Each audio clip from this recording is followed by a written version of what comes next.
Então abram as Bíblias de vocês, por gentileza, em Hebreus capítulo 11. Vamos ler a partir do verso 17 até o 22.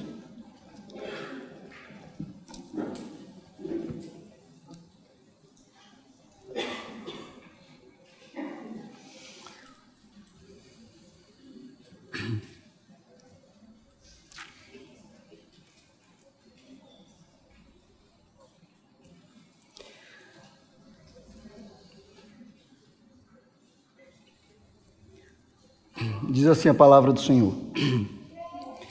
Pela fé, Abraão, quando posto à prova, ofereceu Isaque. Aquele que acolheu as promessas de Deus estava a ponto de sacrificar o seu único filho, do qual havia sido dito: a sua descendência virá por meio de Isaque. Abraão considerou que Deus era poderoso até para ressuscitar Isaque dentre os mortos, de onde também figuradamente o recebeu de volta. Pela fé, igualmente Isaque abençoou Jacó e Esaú, a respeito de coisas que ainda estavam para vir. Pela fé, Jacó, quando estava para morrer, abençoou cada um dos filhos de José, e apoiado sobre a extremidade do seu bordão, adorou a Deus. Pela fé, José, próximo do seu fim, fez menção do êxodo dos filhos de Israel, bem como deu ordens a respeito de seus próprios ossos. Curve a sua cabeça, vamos orar e pedir ao Senhor que nos dê direção para entendermos a sua palavra.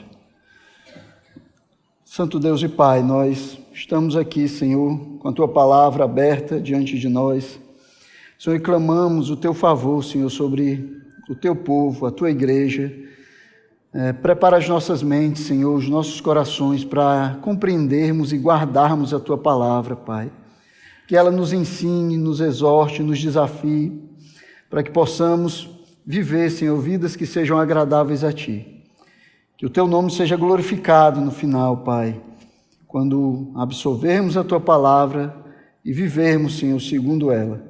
Que tudo seja feito para a glória, honra e louvor do Teu santo e poderoso nome. Quero Te pedir isso no nome do Teu Filho Jesus Cristo. Amém. Então, o autor de Hebreus continua aqui lidando com o medo e essa aparente falta de fé dos seus leitores, os crentes hebreus que receberam a sua carta. Ele continua lidando com esse medo que eles têm diante da perseguição, diante da rejeição do mundo e da sociedade que os rodeia. Então o autor, ele terminou a última parte que nós estudamos, os versículos 8 a 16, tentando levar o seu povo a viver essa vida por fé. E viver a vida por fé mesmo quando eles não têm todas as respostas, mesmo que eles não tenham todas as garantias de que a perseguição, a rejeição, as perdas, de que todas essas coisas elas vão parar, elas vão acabar. Eles deveriam seguir em frente, confiando em quem havia feito a promessa, como fez Abraão e Sara, que foi os exemplos que ele usou na última parte que nós estudamos. E a perseguição é algo que nós temos que pensar. A perseguição e a rejeição desse mundo é uma realidade com a qual os discípulos de Cristo vão ter que lidar, irremediavelmente. Talvez você não seja preso, não seja morto por causa da sua fé, mas você ainda tem que lidar com a rejeição, você ainda tem que lidar com a zombaria das pessoas por causa daquilo que você acredita, você ainda tem que lidar com as faltas de oportunidade porque você decide seguir certos valores que o mundo não aprecia. Então, nós teremos que lidar com a perseguição em algum nível. E a pergunta que surge diante disso é: o que fazer diante da provação? Como nós devemos lidar com a rejeição? O que nós devemos fazer diante da rejeição desse mundo? E aí é para responder essas perguntas que o autor de Hebreus, ele usa o exemplo de Abraão e o exemplo dos patriarcas. Ele volta a Abraão, de que ele já tinha falado antes, que foi o primeiro dos patriarcas, mas ele também usa o exemplo dos seus descendentes, Isaque, Jacó e José, para ilustrar como a fé pode nos ajudar a lidar com as provações, como a fé pode nos ajudar a lidar com as perseguições com a rejeição desse mundo. Todo o capítulo 11 de Hebreus, na verdade, vai apresentar uma lista de exemplos que tinham o objetivo de desafiar os leitores, os crentes hebreus, a serem pessoas que vivem pela fé. O autor deseja que os irmãos hebreus sejam crentes que, como os exemplos da história bíblica, assumam uma postura ousada diante desse mundo. Eles sejam como pessoas separadas em um mundo que é difícil, em um mundo que é contrário ao seu Senhor, um mundo que não respeita os valores bíblicos, e a viverem nesse mundo confiando no Deus invisível, mas que apesar de ser invisível, é real, e nós podemos crer nele pela fé. Então, logo no começo, ele definiu a fé, né? E ele vai definir a fé como algo objetivo, né? Ao contrário da compreensão do mundo a respeito de fé, ao contrário da compreensão moderna a respeito de fé, que pensa em fé como um salto cego contra todos os fatos. A fé bíblica, ela tem a ver com confiar em Deus em relação àquelas realidades que o próprio Deus nos revelou. Embora nós não possamos ver o futuro, nós cremos que o futuro está garantido, porque ele repousa na promessa do único e verdadeiro Deus. Então a fé cristã, ela produz provas, enquanto aqueles que confiam, que creem em Deus, eles seguem em frente e veem Deus realizar suas obras nesse mundo. Enquanto nós confiamos no Senhor, cremos nele e seguimos as nossas vidas com fé, nós vamos providenciando as provas a respeito da fé. Os antigos, como o autor vai chamar assim aqui, eles são não só exemplos de fé, mas eles são também prova para nós de que esse padrão de vida, vivido pela fé, ele funciona. De que nós podemos viver nesse mundo fundamentados, firmados na fé bíblica. As suas vidas, a vida desses homens, deram testemunho do Deus deles. E Deus, por meio das Escrituras, dá testemunho da sua fidelidade. Dá testemunho de que eles andaram realmente por fé. Então, começando no versículo 3, o autor de Hebreus, ele começa a defender que essa vida por fé, essa vida de fé, é a única maneira de nós vivermos para Deus nesse mundo. É a única maneira de nós agradarmos a Deus. É a única maneira de nós estarmos aqui e vivermos para Deus. Porque o padrão de Deus não é só trabalhar com aquilo que pode ser visto, com aquilo que se vê. Pelo contrário, né? O que a palavra de Deus nos ensina, Hebreus nos ensina, é que esse Deus, ele traz o visível daquilo que não é visível. Ele traz o visível do invisível. Então, assim como Deus trouxe todas as coisas à existência, daquilo que era invisível, daquilo que não existia, Ele espera que nós cheguemos no visível, crendo naquilo que ainda não podemos ver, crendo naquilo que ainda não está diante dos nossos olhos, mas que pela fé nós sabemos que são reais.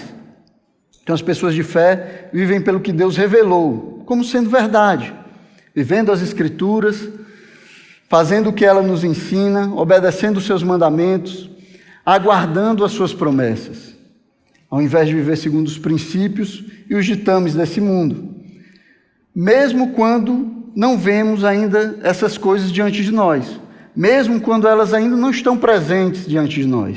Nós vivemos por fé, nós vivemos crendo naquilo que o Senhor nos revelou, crendo naquilo que Ele nos prometeu, crendo naquilo que Ele disse que certamente irá acontecer.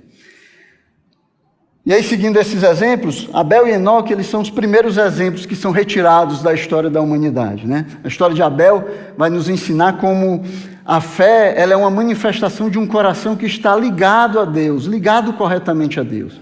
Enoque é aquele homem que se diz dele que ele foi aprovado por Deus, porque ele andou com Deus, ele andava, ele vivia com Deus.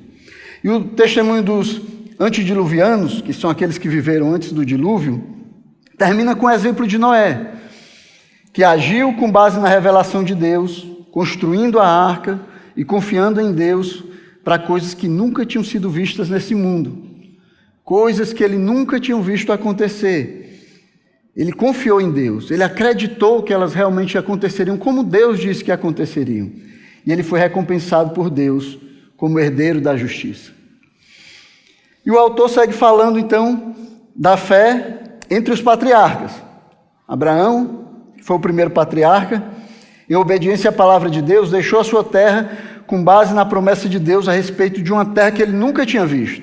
Ele saiu para obedecer a Deus e seguir para uma terra que ele não conhecia, uma terra que ele não tinha visto antes.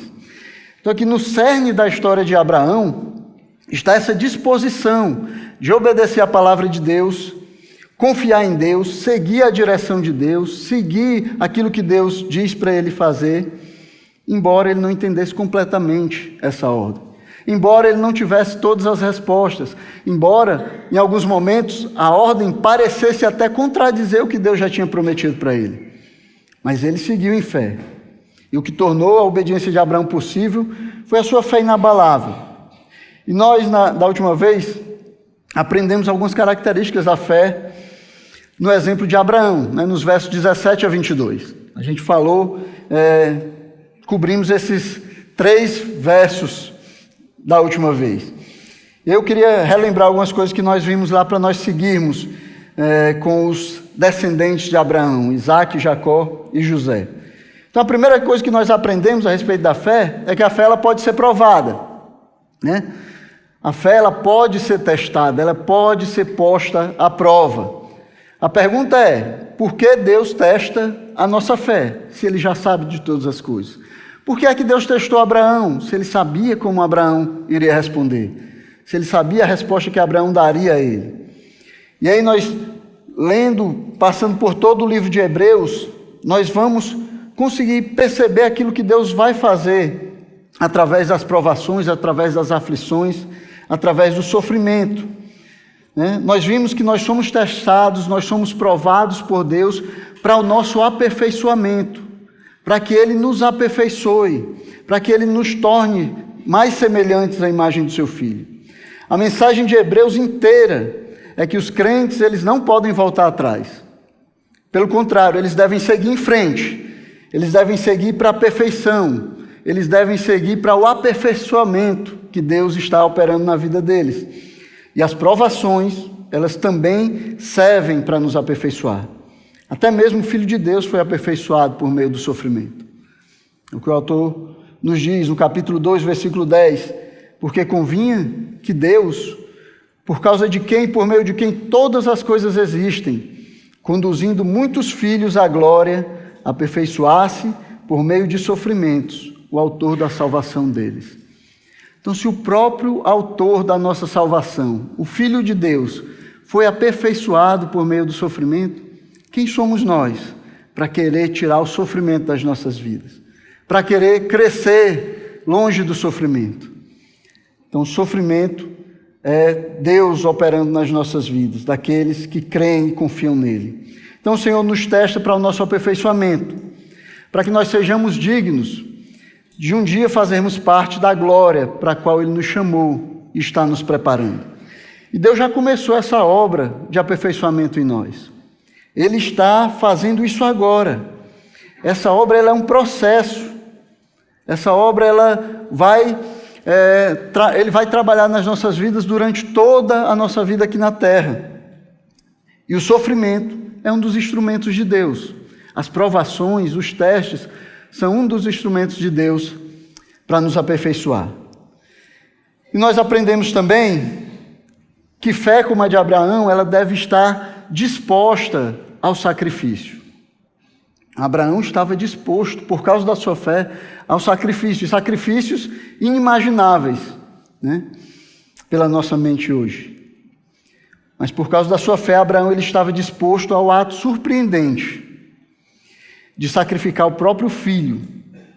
E não apenas o filho, mas sacrificar o filho por meio de quem se cumpririam as promessas de Deus para ele. Você pode imaginar, na mente de Abraão, Deus dizendo, por meio desse menino, você se tornará uma grande nação. E depois Deus dizer para ele, sacrifica Isaac no lugar onde eu te disser para fazer isso. E Abraão conseguir conciliar essas duas coisas, aquilo que Deus tinha prometido, com aquilo que Deus estava pedindo. Mas Abraão fez isso. E ele fez isso por causa da fé. né? Deus mandou que ele entregasse seu filho, Abraão levou o seu filho para sacrificá-lo, e aí no último momento o anjo do Senhor, ele salvou Isaac, né? Ele disse para Abraão não sacrificar o filho. Abraão passou pelo teste da sua fé, porque a fé conseguiu conciliar as coisas que ele não entendia, que ele não conseguia compreender completamente. E a nossa fé requer de nós estarmos dispostos a atos como esse de Abraão, atos surpreendentes, atos assustadores como esse. A fé verdadeira, ela está disposta a fazer sacrifícios, porque ela confia que o caminho de Deus é o melhor caminho a seguir. Mesmo quando isso parece que não é verdade, mesmo quando nós não conseguimos explicar por que o caminho de Deus é o melhor caminho. A fé confia naquilo que Deus tem nos falado, o caminho que Deus tem nos levado.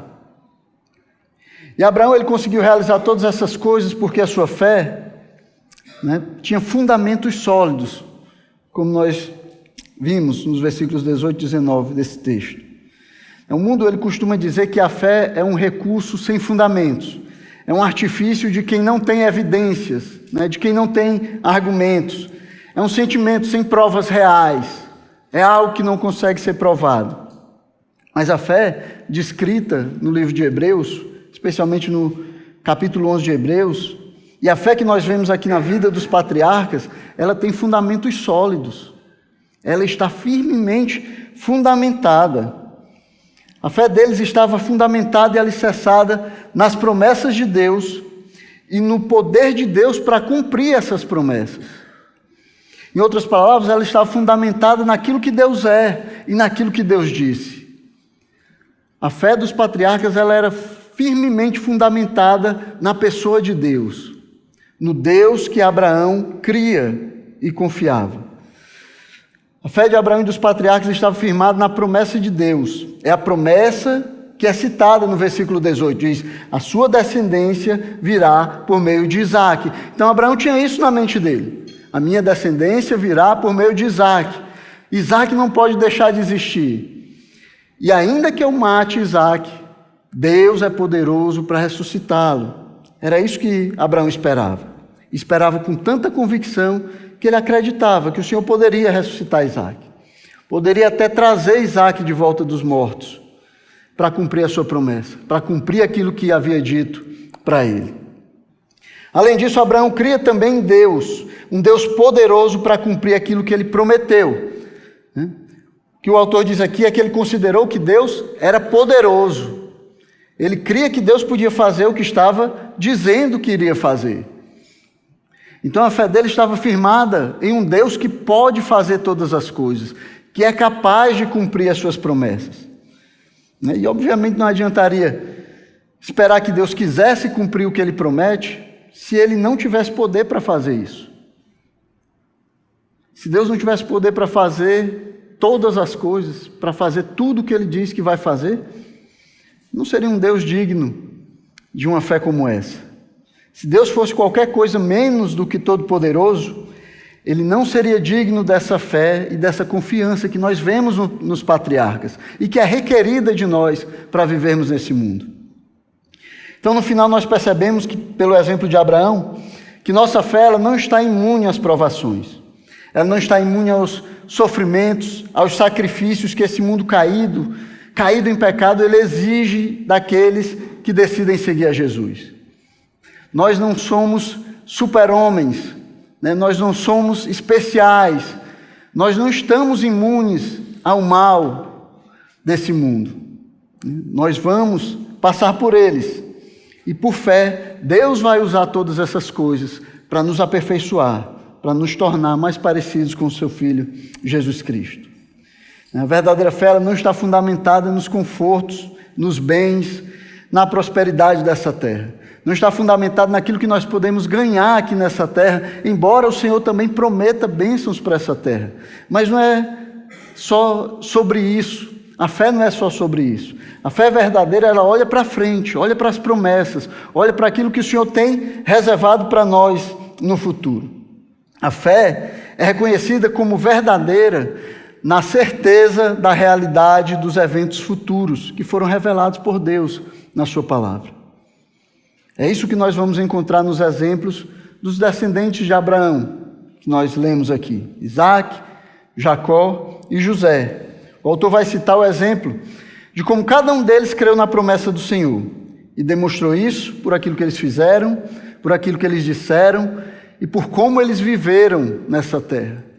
Como eles viveram em meio a uma geração corrupta. E será que o que nós dizemos e fazemos reflete aquilo que nós cremos? Eu vou dar uma resposta rápida para você. Sim. Aquilo que nós dizemos, fazemos, a maneira como nós vivemos, reflete aquilo que nós cremos. Sempre reflete aquilo que nós cremos.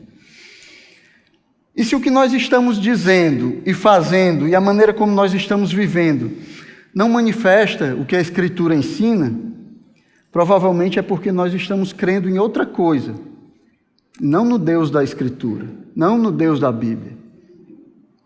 A nossa fé está colocada em outro lugar.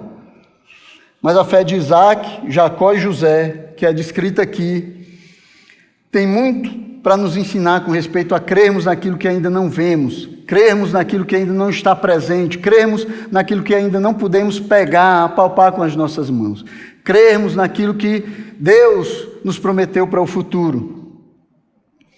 Então, para deixar claro que a fé que ele está falando aqui, a fé que estava nos descendentes de Abraão, era a mesma fé que Abraão tinha. O autor ele começa com um termo, no versículo 20. É o igualmente, né? E o igualmente, que também poderia ser traduzido como também, é uma conjunção que é usada para mostrar que a fé desses homens não era diferente da fé de Abraão. Não é diferente dessa fé que nós acabamos de falar aqui, que estava em Abraão. Pelo menos no que diz respeito às promessas de Deus para o futuro. A fé dos filhos, dos descendentes de Abraão, era semelhante à fé de Abraão. E aqui o autor ele quer estabelecer essa relação de continuidade entre a fé de Abraão e a fé dos descendentes dele. Então, assim como Abraão creu nas promessas de Deus e viveu fundamentado nessas promessas, também os seus descendentes, eles creram nas promessas de Deus e viveram fundamentados nessas promessas. E isso é visto na maneira como eles agiram com relação à promessa de Deus. Eles entenderam a função da fé, eles entenderam o que a fé deveria fazer nas suas vidas. E aí eles entenderam, em primeiro lugar, que a fé nas promessas de Deus não diz respeito somente aos nossos desejos, não diz respeito somente àquilo que nós queremos, não diz respeito aos nossos planos somente. Então, o primeiro descendente de Abraão que é citado aqui como exemplo é o seu filho Isaac. O texto diz assim, versículo 20: pela fé, igualmente Isaac abençoou Jacó e Esaú a respeito de coisas que ainda estavam para vir. Então, porque Isaac cria em Deus, e porque ele cria nas promessas de Deus, ele pôde abençoar os seus filhos acerca de coisas que ainda estavam para acontecer. Coisas que estavam para o futuro, que haviam sido reservadas para o futuro. Bênçãos que haviam sido reservadas para o futuro. Sem duvidar que essas bênçãos, elas realmente aconteceriam. Tendo convicção de que aquilo que o Senhor havia falado realmente iria acontecer. Então a bênção patriarcal de Jacó e Esaú é narrada lá em Gênesis, os capítulos 27 e 28. Mas aqui em Hebreus, a história completa ela não é contada, né? Ele não vai falar de todos os detalhes. E a forma como Jacó recebeu essa bênção, né, por meio de engano, né, por meio de ludibriar o seu pai, também é ignorada. O autor aqui em Hebreus ele não vai dar tanta atenção a isso, porque essa não é a intenção dele. Ele vai voltar a atenção para o cerne básico desse capítulo aqui, para o que ele já tem ensinado no capítulo, né? O olhar adiante com fé e a sua relação com o presente. Como Isaac olhou adiante e como isso transformava o seu presente, o que isso fazia no seu presente. É isso que ele quer falar aqui. Por isso que a parte principal do verso é a respeito de coisas que ainda estavam para vir. Coisas que ainda não se viam e que só poderiam ser reivindicadas, só poderiam ser cridas, esperadas por fé. Só pela fé ele poderia crer nessas coisas. E percebam que a ênfase também não é colocada tanto aqui nos indivíduos, como o autor já tem feito em todo o capítulo. As pessoas aqui não têm a ênfase. A ênfase está sobre o que Deus planejou fazer com eles e por intermédio deles. É isso que o autor quer destacar, é isso que ele quer ensinar para os seus leitores. Perceba que mesmo Esaú, que era um homem mau, que era ímpio, que era centrado nas coisas dessa vida, ele está sob a alçada de Deus. Deus também tinha um plano para Esaú. Ele estava debaixo do poder de Deus e da soberania de Deus, como o autor aos Hebreus vai nos dizer aqui. A questão aqui é, Deus é soberano sobre cada pessoa e sobre cada detalhe das suas vidas. Deus, ele é soberano e ele lida com cada detalhe das nossas vidas. E o povo de Deus deveria aprender a reconhecer a soberania de Deus e a descansar na soberania de Deus e ser consolado e confortado pela soberania de Deus, por aquilo que ele tem feito nesse mundo e nos usado para fazer nesse mundo. E por causa disso nós deveríamos abrir mão dessa falsa sensação de que tudo está sob o nosso controle, esse desejo que tem nos nossos corações de controlarmos todas as coisas, de fazermos todas as coisas como nós queremos, de acordo com a nossa vontade. Por fé nós deveríamos abrir mão de tentar controlar todas as coisas. E então, porque o plano de Deus ele é soberano, porque ele está no controle de todas as coisas, e porque ele só segue o conselho da sua própria vontade e nada mais, as bênçãos ou as promessas de Deus, nas quais nós devemos colocar a nossa fé, elas não dizem respeito apenas aos nossos desejos, não dizem respeito apenas aos nossos sonhos, ou aquilo que nós queremos realizar, ou os planos que nós traçamos para as nossas vidas. Não, vai muito além disso. É muito mais do que isso. As promessas e os planos de Deus dizem respeito àquilo que ele planejou fazer. Aquilo que ele planejou fazer por meio de nós e, talvez, a despeito de nós. Se não aprendemos a confiar no Senhor, a confiar nossas vidas ao Senhor, ele vai continuar fazendo o seu plano. Ele vai levar adiante a sua vontade, mesmo a despeito de nós. Mas aqueles que entregaram suas vidas a Cristo, aqueles que confiam no Senhor, deveriam orar e pedir confiança para que o Senhor fizesse e conduzisse o seu plano por meio de nós, através das nossas vidas, que nós fôssemos usados como instrumentos de Deus para a realização do seu plano nessa terra. E a gente vê isso acontecendo aqui na vida de Isaac, Isaac, ele não deu a bênção principal, a bênção do primogênito, a quem ele queria dar. Ele não deu a bênção para quem ele preferia dar. Ele não fez aquilo que estava no seu plano. As coisas não saíram de acordo com o que ele tinha planejado. E mesmo que isso tenha acontecido por meio do engano de Jacó, mesmo que tenha sido porque Jacó, junto com a sua mãe ali, planejou um meio de enganar o seu pai, aconteceu exatamente o que Deus tinha planejado desde o início.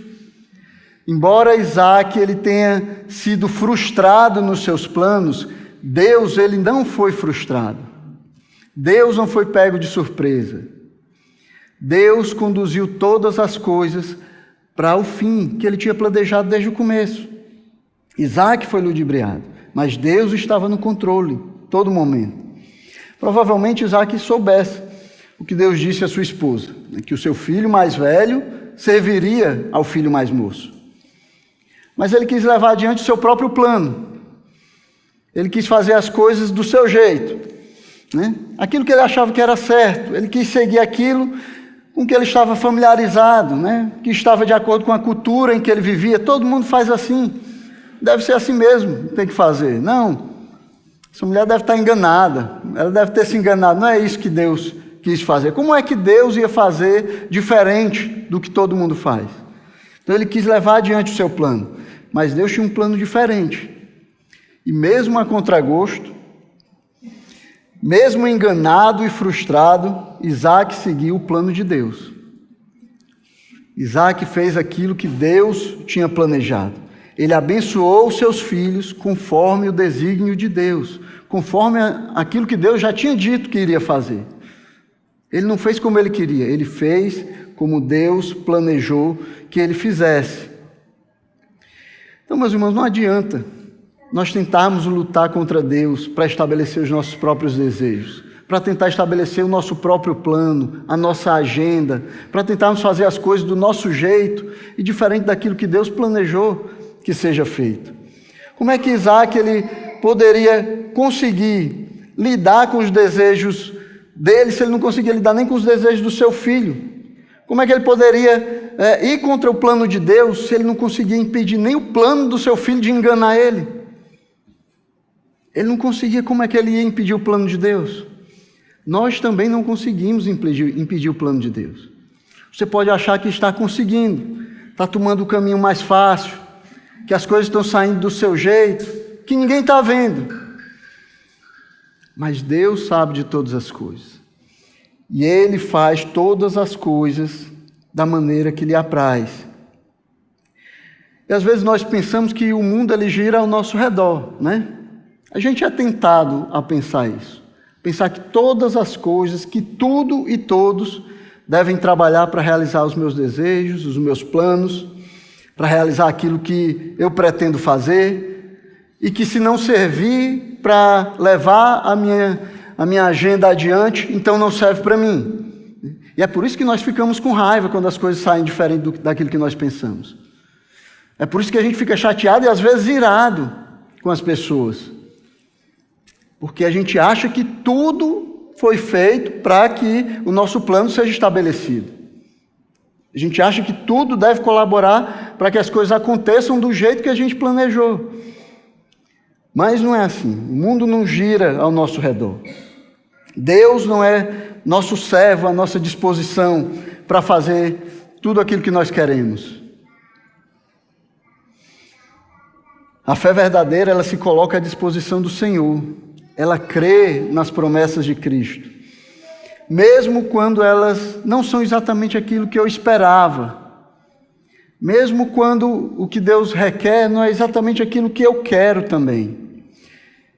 Eu creio que o Senhor está fazendo o melhor e aí eu descanso nessa certeza. Eu creio que o Senhor tem planejado o melhor para a minha vida e eu descanso aí. E não tento lutar contra o Senhor ou contra aquilo que Ele está fazendo. Então Isaac ele pôde declarar bênção sobre os seus filhos, mesmo contra a sua vontade.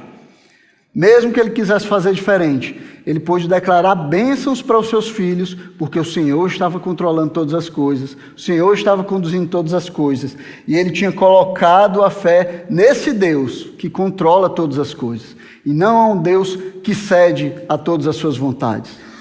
A fé de Isaac estava no Deus soberano que realiza a sua vontade, a despeito de qualquer coisa. Por isso, ele pôde abençoar os seus filhos.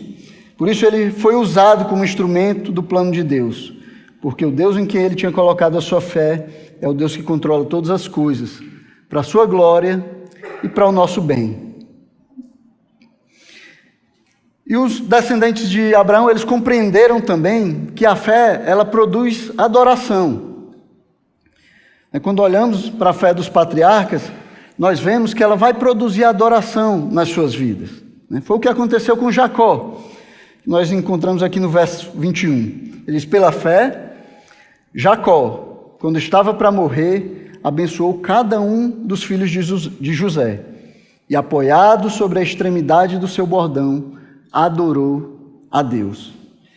Então, lá em Gênesis 47, 48, nós vemos que as bênçãos sobre as vidas dos filhos de Jacó também eram bênçãos proféticas, né? Eram bênçãos para o futuro, eram bênçãos que ainda não estavam presentes, mas Jacó creu e abençoou os seus filhos, né? Os filhos de José que ele tomou para si, e abençoou os seus próprios filhos, né?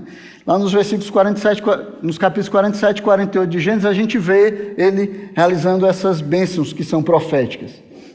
Jacó também, semelhante ao seu pai, abençoou o segundo filho na frente do filho primogênito, né? Fazendo diferente do que era o costume, do que era esperado. Mas o interessante em Jacó é que a certeza do cumprimento dessas promessas, a convicção que ele tinha de que aquilo que ele estava profetizando iria realmente acontecer como ele estava profetizando, produziu nele adoração. Ele se prostrou e adorou o Senhor.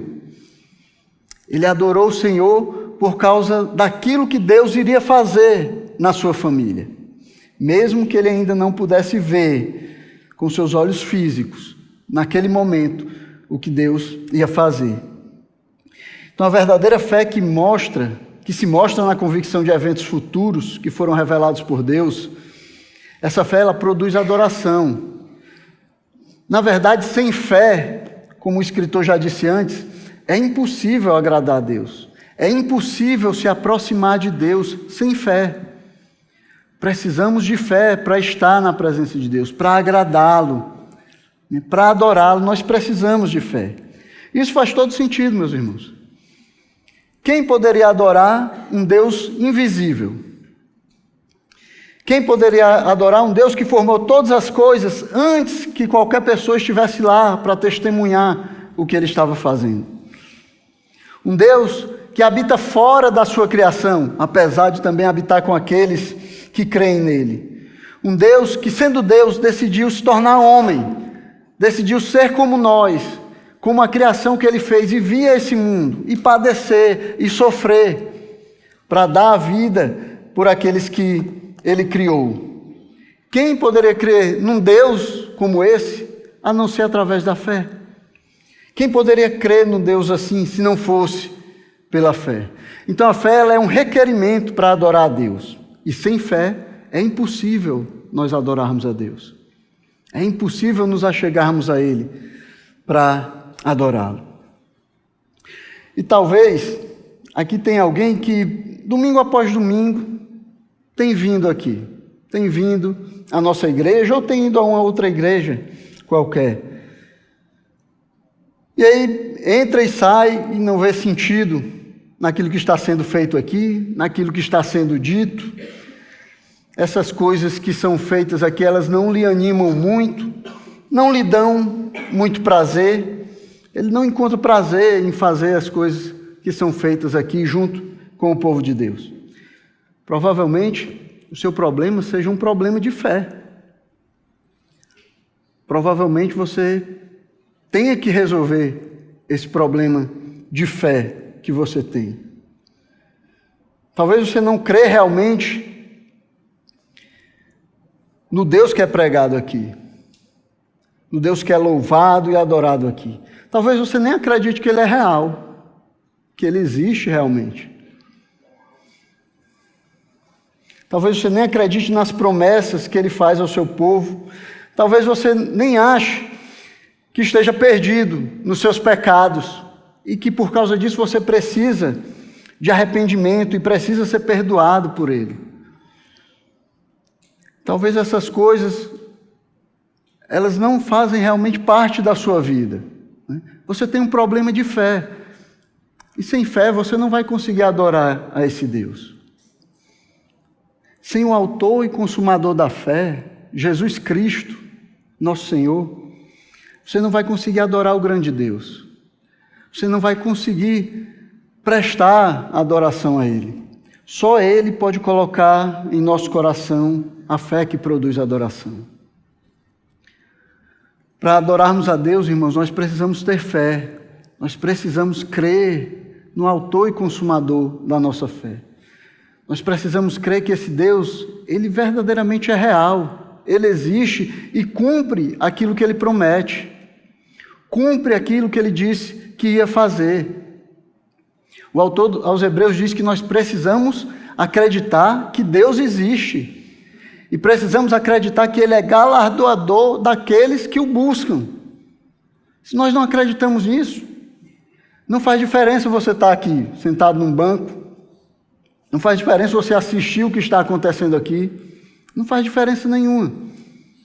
Você precisa de fé para adorar de verdade a esse Deus. Você precisa do autor e consumador da fé, Jesus Cristo, para adorar esse Deus que fez todas as coisas, que tem todas as coisas sob seu poder, que conduz todas as coisas segundo o conselho da sua vontade. Só Ele pode produzir a adoração verdadeira nos nossos corações.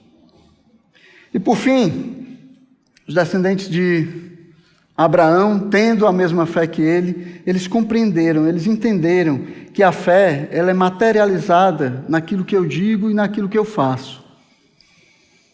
O último patriarca citado aqui, ele é José, que não viu o êxodo dos filhos de Israel do Egito, mas por fé, ele acreditou na promessa e fez menção do êxodo e deu ordens fundamentadas nessa promessa. Ele deu ordens aos seus irmãos fundamentados na promessa que tinha sido feita a respeito do êxodo do Egito. Ele diz, pela fé José, próximo do seu fim, fez menção do êxodo dos filhos de Israel, bem como deu ordens a respeito de seus próprios ossos. Então José ele morreu aproximadamente 400 anos antes do êxodo. Ele não viu o êxodo. Ele não participou do êxodo, ele não saiu com os filhos de Israel no êxodo. Mas ele sabia da promessa que tinha sido feita ao seu bisavô, Abraão. E lá em Gênesis 50, ele mostra que ele conhecia essa promessa. No versículo 24, José diz assim para os seus irmãos, eu vou morrer em breve, mas Deus certamente visitará vocês e fará com que saiam dessa terra para ir à terra que jurou dar a Abraão, a Isaque e a Jacó. Então ele conhecia a promessa e ele cria na promessa, mesmo que essa promessa não tenha sido dada diretamente para ele, mesmo que ele tenha recebido ela, provavelmente passada por tradição oral, mas ele cria nessa promessa. José vai mostrar que toda a sua convicção na promessa de Deus, ao reafirmar aquilo que havia sido prometido a Abraão. Ele sabia que os filhos de Israel sairiam do Egito. E ele fez isso sem duvidar, sem incredulidade. Ele creu. E ele tinha certeza que Deus tiraria o povo do Egito.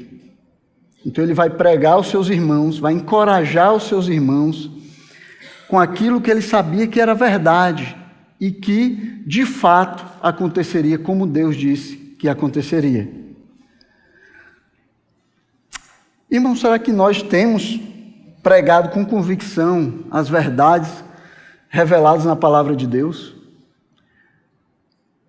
Será que, como José, nós temos convicção naquilo que a palavra de Deus diz? Convicção de que é realmente a verdade. E podemos pregar, podemos dizer para outros, podemos colocar a nossa vida em risco por causa daquilo que é revelado na palavra de Deus? Talvez nós não preguemos com convicção, porque de fato nós não temos convicção. Nós temos um pé atrás. Será realmente que é desse jeito que está aí? Será que é isso tudo mesmo que eu tenho que fazer? Será que eu tenho que entregar a minha vida? Será que se eu não aborrecer pai, mãe, irmãos, mulher, por causa de Cristo, eu não sou digno dele? Será que é tão radical desse jeito mesmo? Será que eu tenho que pegar a minha cruz? Será que é verdade isso? Eu tenho que tomar a minha cruz todos os dias para seguir a Cristo? Você já pensou sobre isso? Se você realmente tem fé ao ponto de declarar que a revelação de Deus na Escritura é a verdade, e você confia tanto nisso, que declara o que a Bíblia diz sem inibição, sem medo, sem se preocupar com o que os outros vão pensar, sem se preocupar se você vai ser taxado de ser retrógrado, obscurantista, anticiência. sem se preocupar com essas coisas, porque você tem convicção que aqui está a verdade de Deus revelada para o homem. José pregou com convicção a palavra de Deus. Ele sabia que iria acontecer como Deus havia revelado para ele, e ele vai encorajar os seus irmãos com isso.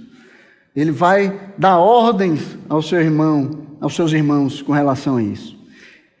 Ele tinha tanta convicção que deu ordem a respeito dos seus próprios ossos, baseado nessa revelação.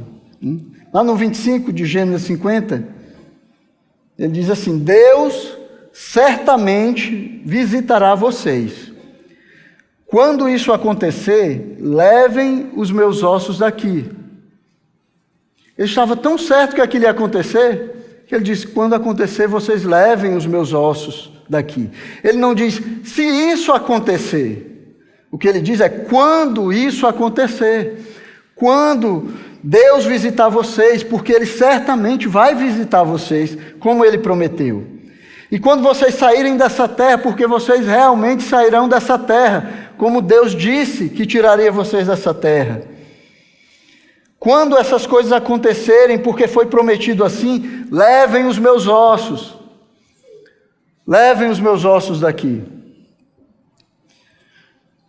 E perceba que José ele não limitou o cumprimento das promessas de Deus ao tempo de vida que ele tinha, né? Embora algumas pessoas cantem por aí que não vão morrer enquanto a promessa não se cumprir, aqui o que José vai fazer é exatamente o contrário. Ele não limita ao tempo de vida dele. Ele diz: eu vou morrer, brevemente eu vou morrer. Mas isso não deixa ele duvidar da promessa. Eu vou morrer, mas o Senhor vai visitar vocês. Certamente Ele vai visitar vocês. E quando isso acontecer, levem os meus ossos. Mesmo que ele pudesse não ver as promessas, não ver aquilo se concretizando, ele tinha fé. Ele sabia que elas se cumpririam. E convicto de próprios ossos. Levem os meus ossos aqui. Irmãos, e quando nós olhamos para nós mesmos, será que nós vivemos como José? Será que nós temos seguido o exemplo de José, falando e planejando as nossas vidas, fundamentado naquilo que Deus nos revelou, fundamentado naquilo que Deus nos prometeu? Quando nós fazemos planos, nós levamos em conta a palavra de Deus? Levamos em conta aquilo que nós temos e dizemos que cremos que é a revelação de Deus para nós? A palavra de Deus revelada a nós? Nós levamos em conta o que Deus diz sobre o futuro? As promessas que Ele fez, que ainda irão se cumprir? Aquilo que Ele espera de nós? Isso está na nossa mente quando nós vivemos essa vida, quando fazemos planos, quando pensamos nas coisas que temos que fazer, quando trabalhamos, quando escolhemos que curso vamos fazer na faculdade, a carreira que nós vamos seguir, o lugar onde nós vamos morar, a pessoa com quem vamos nos casar. Será que a palavra de Deus e aquilo que Ele nos revela está junto quando nós planejamos essas coisas? Ou será que nós dizemos que somos seguidores de Cristo só porque nós temos medo e queremos nos garantir lá no final? Não importa qual seja o final, eu quero me garantir, então eu me abraço aqui a todas as opções que tiver, né? Inclusive crer em Cristo. E talvez nós nem queremos muito o final que é revelado na Escritura, né? Nós nem achamos que esse é o melhor final. Mas se for, eu estou aqui, né? Estou aqui garantido. Eu estou aqui no meio desse povo que diz que crê num Deus e que tem um final planejado para nós.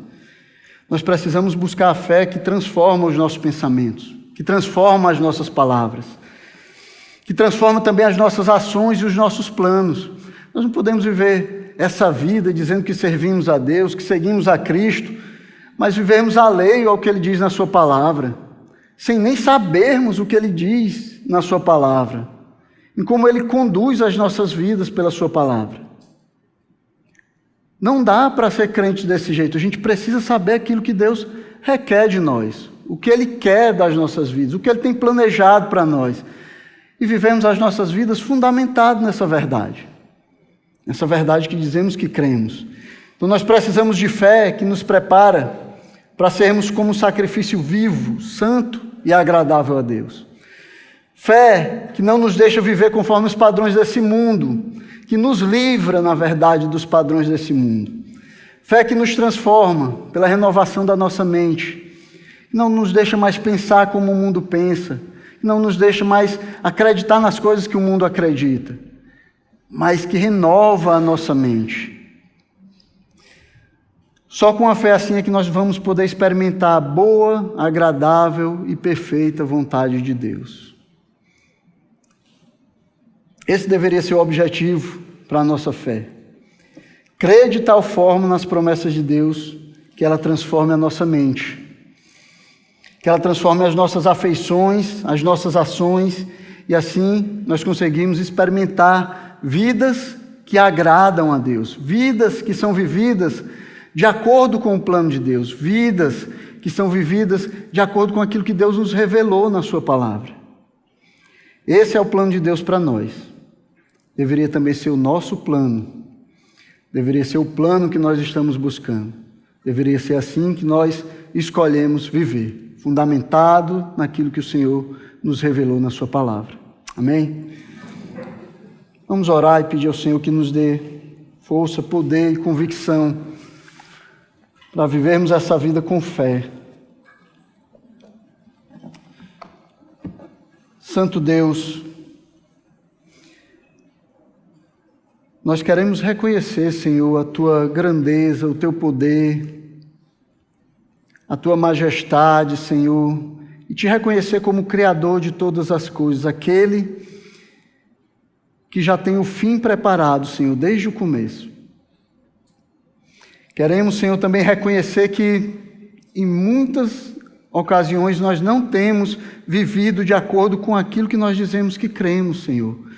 Não temos vivido, Senhor, fundamentados na Tua palavra, nas Tuas promessas, no que o Senhor disse que vai fazer nas nossas vidas.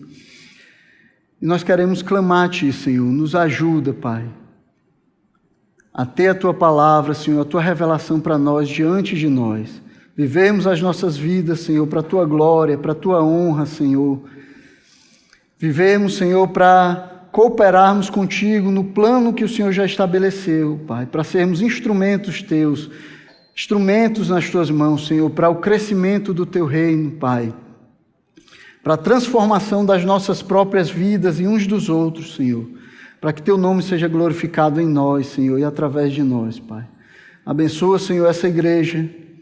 Nos ajuda, Senhor, a sermos conhecidos como cristãos, Senhor, por causa de como nós vivemos as nossas vidas, fundamentados naquilo que o Teu Filho, Jesus Cristo, nos disse. Abençoa aqueles que ainda não conhecem, Senhor, ou pensam que conhecem, Senhor, o Teu Filho. Abençoa, Senhor, dando a eles fé, Senhor, fé verdadeira, Senhor, que transforma os seus corações e as suas mentes. Fé, Senhor, que renova as suas mentes e não os deixa mais viver de acordo com esse mundo, nem de acordo com a mentalidade desse mundo, Senhor. Fé que rejeita o mundo, Senhor, que corre para Ti, Senhor, para o Teu Filho, e vive para a Tua glória, Senhor, fundamentado na Tua palavra, Senhor.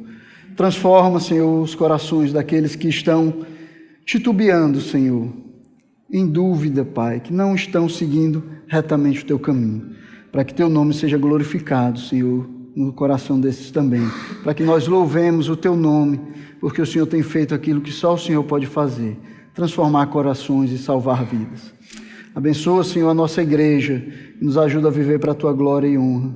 Nós te pedimos no nome de Jesus Cristo, Teu Filho. Amém.